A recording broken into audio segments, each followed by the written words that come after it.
And we also take into account, like with our awning, like positioning the car so when the awning's out, it's in a desirable location as well. Hey guys, welcome back to the channel. Today I have two very special guests. Dell. And Dust Romer, we're glad to be here.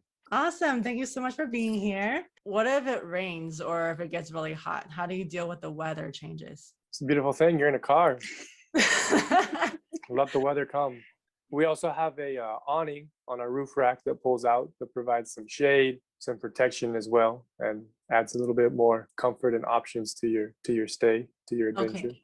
So tell me about this awning thing. Like, how does it work? What do you attach it to? How do you set it up? Super easy. It just bolts onto the side of your roof basket, or they'll attach to your roof rack crossbars, and you can pretty much just pop them out, set them up, one person in a couple minutes. They just a couple legs fold out, and you unroll the awning and stake a couple strings into the ground to hold it from falling over, and instant shade, instant roof. Nice. Okay. I'll have to look it up on Amazon too, right? Our recommendation, I don't know if they're on Amazon, but Rome Adventure Company makes some nice products. Okay, awesome. Once again, the link is below if you guys want to check this out. So if you're going to be sleeping in the car for hours, what about the ventilation? How does that work?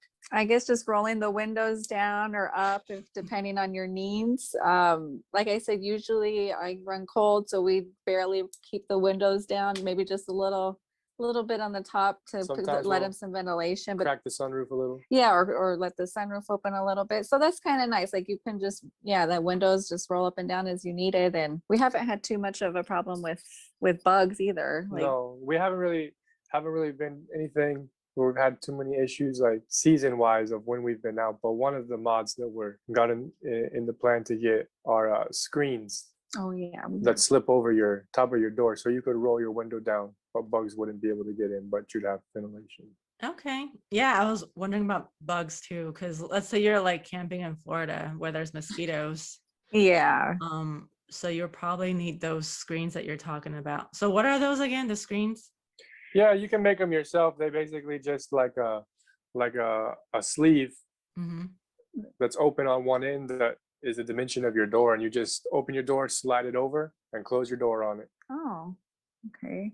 Okay, so I know you mentioned about parking your car in a well-lit area. Like, how do you decide where to park your car exactly? Do you look for, I don't know, what do you look for when you park your car? This sounds really simple, but honestly, what do you guys look for?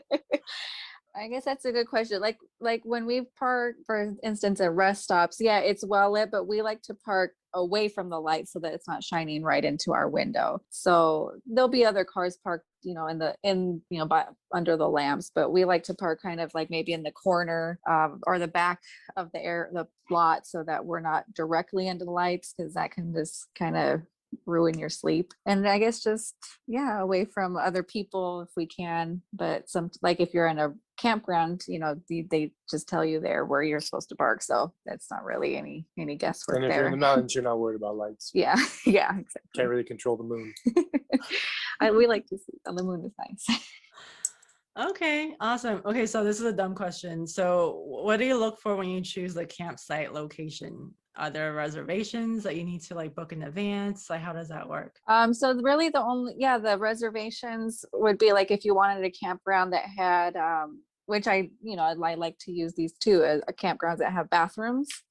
And showers. So those campgrounds usually do require a reservation, or one is highly recommended, especially during the summertime. But otherwise, if you're just traveling or you're going up in the mountains, you don't really have to worry about that. So you usually try to find, like in a campground, if you're able to choose like the spot that's the most spacious and the most private, the nicest view. And like I was reading something about like an incline. I don't know if that is relevant at all, but I guess how you park your car matters, right? Because you don't want to be on some weird slope where you're sleeping like your head is downward, right? Yeah, so we'll usually try to position the car obviously as flat as possible if there's an incline, so that your feet are facing downhill. And we also take into account, like with our awning, like positioning the car so when the awning's out, it's in a desirable location as well. Okay,